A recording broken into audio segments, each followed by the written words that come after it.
Hello दोस्तों, कैसे हैं आप सब लोग। उम्मीद करता हूं काफी अच्छे होंगे। तो दोस्तों आज के इस वीडियो के अंदर हम बात करेंगे जो जुपिटर आईपीओ और ईएमएस आईपीओ, इन दोनों आईपीओ में से किस आईपीओ में अप्लाई करें। जुपिटर आईपीओ में अप्लाई करने के लिए आखिरी दिन है, ईएमएस आईपीओ में अप्लाई करने के लिए पहला दिन है। और इन दोनों आईपीओ को लेकर कंफ्यूजन है कि किसको अप्लाई करें और किसको छोड़ें, तो वो क्लियर करेंगे इस वीडियो के अंदर। उसके अलावा सबसे पहले बात करें, रत्नवीर प्रिसीजन का जो आईपीओ है उसका अलॉटमेंट स्टेटस आ चुका है, सांकेतिक रूप से आ चुका है, पर ऑफिशियली लिंक्डइन टाइम की वेबसाइट पर नहीं आया। लिंक्डइन टाइम की वेबसाइट पर जो इसकी डेट थी 11 सितंबर को इसका अलॉटमेंट स्टेटस आने वाला था ऑफिशियली, पर 11 सितंबर को नहीं आके कल की तारीख में, कल रात से ही आपको डेबिट और क्रेडिट के एसएमएस मिलना शुरू हो गए, मतलब संकेत मिलना शुरू हो गया कि भाई अलॉट हुआ है नहीं हुआ है। तो जिन लोगों के पैसे जो है डेबिट हो गए हैं, कट गए हैं बैंक अकाउंट से, तो समझ लीजिए आपके आईपीओ अलॉट हो गया है। और जिनके पैसे जो है वापस आ गए हैं, मतलब क्रेडिट हो गए हैं, तो समझ लीजिए आपके आईपीओ अलॉट नहीं हुआ है। क्योंकि देखिए ऐसे ही होता है कि भाई हमारे अमाउंट जो है वो ब्लॉक रहता है, फिर क्या है कि अगर आईपीओ अलॉट होगा तो पैसे कट जाएंगे, नहीं होगा तो पैसे वापस आ जाएंगे। ये तो होता ही है जनरली, ठीक है। और लिंक्डइन टाइम की वेबसाइट पर 11 सितंबर को आने वाला था, अभी तक आया नहीं है। और उम्मीद है कि अब एसएमएस आ गए हैं, तो आज शाम तक हमें इसका अलॉटमेंट स्टेटस देखने को मिल जाएगा लिंक्डइन टाइम की वेबसाइट पर। और जिन जिन लोगों के अभी तक कोई भी एसएमएस वगैरह नहीं आया तो वेट कीजिए, और जिन लोगों को आ गए हैं तो मुझे कमेंट करके जरूर बताइए कि भाई आपको डेबिट या क्रेडिट के एसएमएस किन किन को मिले हैं, किन किन के कितने कितने आईपीओ अलॉट हुए हैं, और आपने कितने लॉट अप्लाई किए थे, वो मुझे कमेंट करके जरूर बताइएगा। और ऐसा क्यों हो गया कि भाई अचानक से भाई इसका अलॉटमेंट स्टेटस आ गया, तो देखिए ऐसा हो सकता है कि भाई अभी जो न्यू रूल है, जो नया रूल आने वाला था, भाई आईपीओ की लिस्टिंग जो है T+3 डेज में हो जाएगी, मतलब आईपीओ की जो क्लोजिंग डेट है, तो क्लोजिंग डेट के अगले 3 दिनों में लिस्टिंग हो जाएगी। ऐसी रूल अभी आया था पिछले, तो वो सितंबर से लेकर दिसंबर के बीच में लागू होने वाला था। तो सितंबर के अंदर तो क्या था कि भाई सितंबर तक आप क्या कर सकते हैं कि भाई आपकी मर्जी हो तो इस रूल को फॉलो कीजिए, नहीं मर्जी हो तो मत कीजिए। पर दिसंबर के अंदर, मतलब दिसंबर से क्या हो गया, मैंडेटरी, जरूरी हो जाएगा ये रूल कि ये रूल फॉलो करना है। भाई क्लोजिंग डेट अगर 10 तारीख को है तो 13 तारीख को लिस्टिंग हो जानी चाहिए, T+3 डेज के बाद, मतलब 13 या 14 को लिस्टिंग हो जानी चाहिए। तो ये रूल था, और अगले दिन अलॉटमेंट स्टेटस आ जाना चाहिए। मतलब 10 तारीख को मान लो आईपीओ क्लोज होता है, तो अगले दिन इसका अलॉटमेंट स्टेटस हमें देखने को मिल जाएगा। तो ये रूल क्या है कि धीरे धीरे हो सकता है फॉलो कर रहे हो। पर देखिए इसका टाइम टेबल देखें, टाइम टेबल तो पहले ही आ गया था रत्नवीर प्रिसीजन का। ये तो सारी चीजें पहले ही डिसाइड कर लेनी चाहिए ना कि भाई ये टाइम टेबल है, हम क्या है कि अलॉटमेंट स्टेटस जल्दी देंगे, लिस्टिंग जल्दी कराएंगे, ये टाइम टेबल पहले देना चाहिए। टाइम टेबल के अंदर मुझे लगता है कि चेंजेस नहीं करने चाहिए।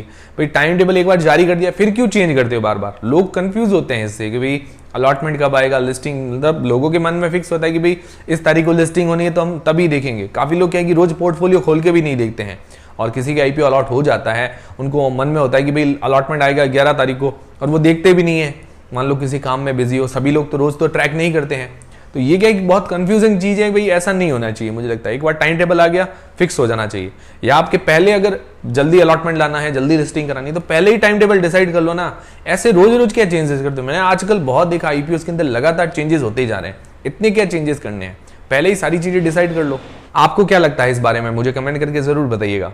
मुझे तो यही लगता है कि भाई जो चीज आपको अगर अलॉटमेंट पहले लाना है, सारी चीजें पहले ही टाइम टेबल दे दीजिए। एक ऑफिशियल फिक्स टाइम टेबल होना चाहिए, बार बार चेंजेस नहीं होनी चाहिए। दोस्तों कल रात से ही मैसेजेस आना शुरू हो गए थे, तो जिनके मुझे मैसेजेस मिले थे उसके अंदर प्रवीण सिंह डीसा, फिर यूट्यूब पर कमेंट्स आए थे गुरप्रेम चोपड़ा, अश्विनी सिंह, मैसूर श्रीनिवास, अभिषेक सिंह, सैम और महेंद्र जायसवाल, इनके यूट्यूब पर कमेंट्स आए थे। बाकी इंस्टाग्राम पर भी काफी सारे मैसेजेस आए थे, वो भी आप साइड में देख सकते हैं। तो इन लोगों ने हमें जानकारी दी थी, और मैंने आपको कहा भी था कि जो लोग भी पहले जानकारी देंगे उनके नाम वीडियो के अंदर फ्लैश किए जाएंगे, और हमेशा की तरह हम करते भी हैं, चाहे भले लेट हो जल्दी हो, पर नाम फ्लैश जरूर होंगे। इसलिए हमसे जुड़े रहिए, कमेंट वगैरह करते रहिए, ताकि क्या है कि हम भी आपके नाम वीडियो के अंदर फ्लैश करते रहें, और हमें भी अच्छा लगे कि भाई आप हमारे साथ जुड़े हुए हैं, लगातार लोगों को भी जानकारी मिलती रहे। और बाकी टेलीग्राम, इंस्टाग्राम और फ्री मेडिमेट अकाउंट सबके लिंक डिस्क्रिप्शन के अंदर है। और अब देखिए दोस्तों, Jupiter IPO versus EMS IPO, इन दोनों आईपीओ में से किस आईपीओ में अप्लाई करें। जुपिटर आईपीओ आज क्लोजिंग डेट, ईएमएस आईपीओ आज ओपनिंग डेट।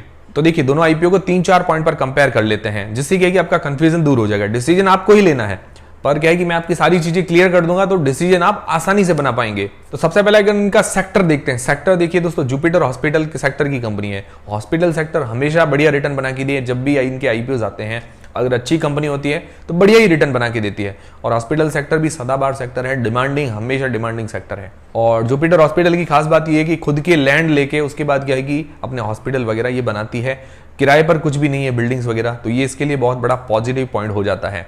फिर दोस्तों EMS लिमिटेड कंपनी है जो वाटर सप्लाई और सीवरेज इनसे रिलेटेड पाइपलाइन वगैरह या कंस्ट्रक्शन से रिलेटेड सारे काम करती है। वाटर ट्रीटमेंट है, वाटर सप्लाई है, ये थोड़ा यूनिक काम है इसका, सेक्टर भी यूनिक है, तो ये भी सेक्टर अच्छा है। सेक्टर वाइज अगर दोनों को देखें तो अच्छी कंपनी मान सकते हैं। और हॉस्पिटल सेक्टर थोड़ा सदाबहार सेक्टर होता है। इसके अंदर क्या है कि गवर्नमेंट टेंडर्स वगैरह इन पर डिपेंडेंसी ज्यादा रहती है EMS के अंदर। फिर दोस्तों इन दोनों कंपनीज को फाइनेंशियली अगर कंपेयर करते हैं तो मार्केट कैप के अनुसार देखिए तो जुपिटर बड़ी कंपनी है। जुपिटर जो है EMS लिमिटेड से 3 से 4 गुना बड़ी कंपनी है। और फाइनेंशियली भी देखें तो जुपिटर काफी स्ट्रॉन्ग कंपनी है। रेवेन्यू प्रॉफिट के अंदर बहुत ही बढ़िया ग्रोथ है, पिछले 2-3 सालों में बहुत अच्छी ग्रोथ है। और इसके ऊपर डेट है, पर IPO के बाद ये लगभग डेट फ्री कंपनी हो जाएगी। ये सबसे बड़ा पॉजिटिव पॉइंट लगा मुझे इस कंपनी का, जुपिटर कंपनी का, कि IPO के बाद सारे जो लोन है वो चुका देगी और डेट फ्री कंपनी ये हो जाएगी। दोस्तों EMS कंपनी छोटी कंपनी है मार्केट कैप के अनुसार भी, और क्या है कि रेवेन्यू प्रॉफिट के अंदर इतनी जबरदस्त ग्रोथ नहीं है, बहुत ही स्लो ग्रोथ है। और IPO के बाद थोड़ा बहुत डेट रह जाएगा, पर इसके पास रिजर्व कैश है, इसके पास अपना एनुअल प्रॉफिट के हिसाब से डेट चुकाने की कैपेसिटी रखती है। फिर वैल्यूएशंस की बात करें तो जुपिटर जो IPO है वो सस्ता नहीं है, महंगी वैल्यूएशंस है। बाकी ROE और ROC 20% से ऊपर की है, ये अच्छी बात है। EMS लिमिटेड ये सही वैल्यूएशंस कह सकते हैं, थोड़ी और सस्ती हो सकती थी पर वैल्यूएशन सही है EMS की, और ROE ROC भी 20% से ऊपर की है इसकी भी। तो वैल्यूएशंस के मामले में अगर देखें तो EMS आगे निकल जाती है। फाइनेंशियल्स के मामले में अगर बात करें तो जुपिटर कंपनी आगे निकल जाती है।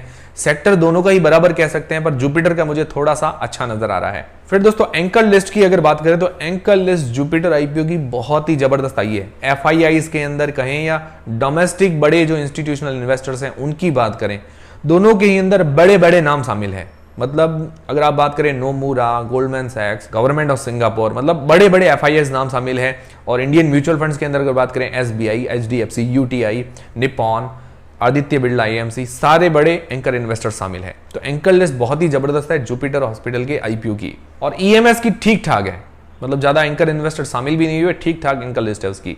तो एंकर लिस्ट के मामले में तो जुपिटर IPO आगे निकल रहा है। फिर दोस्तों बात करें GMP या लिस्टिंग गेन्स के हिसाब से तो EMS की जो GMP है वो 50% से उसके ऊपर की चल रही है। तो उसकी डिमांड थोड़ी सी अच्छी है क्योंकि इसकी वैल्यूएशन एक तो ठीक है, वैल्यूएशन ठीक है, तो GMP थोड़ी सी अच्छी है इसकी। और बाकी जुपिटर IPO का अगर ग्रे मार्केट का प्रीमियम देखें तो वो GMP थोड़ी सी कम है, 25% के आसपास की है। तो लिस्टिंग गेन्स मिलने की थोड़ी सी संभावना जो है वो EMS से कम नजर आ रही है। GMP के मामले में भी EMS थोड़ा आगे निकल जाता है। तो अभी देखिए हमने 4-5 पॉइंट पर कंपेयर किया है, तो इसके अंदर अगर देखा जाए तो एक तो GMP के मामले में और वैल्यूएशंस के मामले में EMS कंपनी थोड़ी आगे नजर आ रही है। मतलब लिस्टिंग गेन्स के हिसाब से थोड़ा EMS अच्छा नजर आ रहा है। और बाकी सेक्टर वाइज देखें, फाइनेंशियली देखें, एंकर लिस्ट अगर देखें, मतलब बड़े जो इन्वेस्टर शामिल हुए हैं इसके अंदर, उस हिसाब से देखें तो जुपिटर कंपनी आगे नजर आ रही है। तो देखा जाए तो लिस्टिंग गेन्स के हिसाब से तो EMS ठीक नजर आ रही है, लॉन्ग टर्म के हिसाब से जुपिटर ठीक नजर आ रही है। और दोनों ही थोड़े थोड़े कंफ्यूजिंग नजर आ रहे हैं, इसीलिए क्या है कि हमने ये वीडियो बनाया है। अब मैंने सारी चीजें क्लियर कर दी है, सारे पॉइंट्स आपको बता दिए हैं, और अब डिसीजन आपको लेना है कि भाई आप किस IPO में अप्लाई करेंगे, किसको छोड़ेंगे, और किस में लॉन्ग टर्म के लिए अप्लाई करेंगे, किस में लिस्टिंग गेन्स के लिए अप्लाई करेंगे।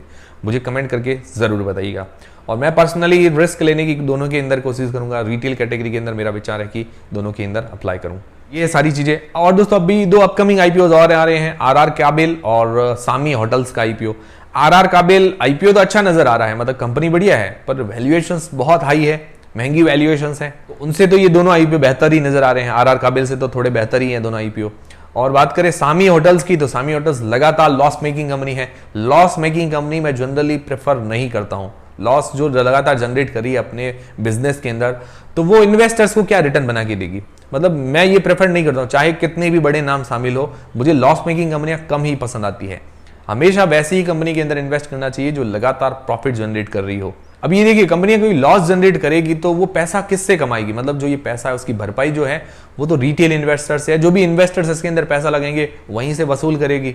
लॉस जनरेट करने से कोई धंधा थोड़ी चलता है। अगर मान लो हम कोई भी शॉप चला रहे हैं, उसके अंदर लगातार हमें लॉस हो रहा है, लगातार हर महीने के अंदर लाख रुपए का लॉस कर रहे हैं, तो वो धंधा थोड़ी, मतलब वो थोड़ा हमारा बिजनेस थोड़ी हुआ, वो तो लगातार लॉस जनरेट कर रहे हैं। फिर क्या है कि बड़े बड़े इन्वेस्टर्स है वहां से फंडिंग लेते रहो और बाद में क्या है कि IPO लेके आ जाओ और रिटेल इन्वेस्टर्स को माल चिपका दो।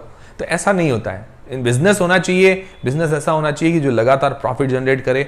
वो बिजनेस होना चाहिए। लगातार लॉस जनरेट करने वाली कंपनीज मुझे नहीं लगता कि अच्छी कंपनी होती है। तो दोस्तों ये थे सारे आज के अपडेट्स। मेरा पर्सनल व्यू था, मैं किसी भी आईपीओ में अप्लाई करने ना करने की सलाह नहीं दे रहा हूं, बस मेरा पर्सनल व्यू है जो वो मैं आपको बता रहा हूं। बाकी दोस्तों डिसीजन आपको अपनी रिस्क और अपना एनालिसिस लगा के लेना है। टेलीग्राम, इंस्टाग्राम और फ्री में डीमैट अकाउंट सबकी लिंक डिस्क्रिप्शन के अंदर मिल जाएगी। मिलते हैं दोस्तों अगले वीडियो के अंदर।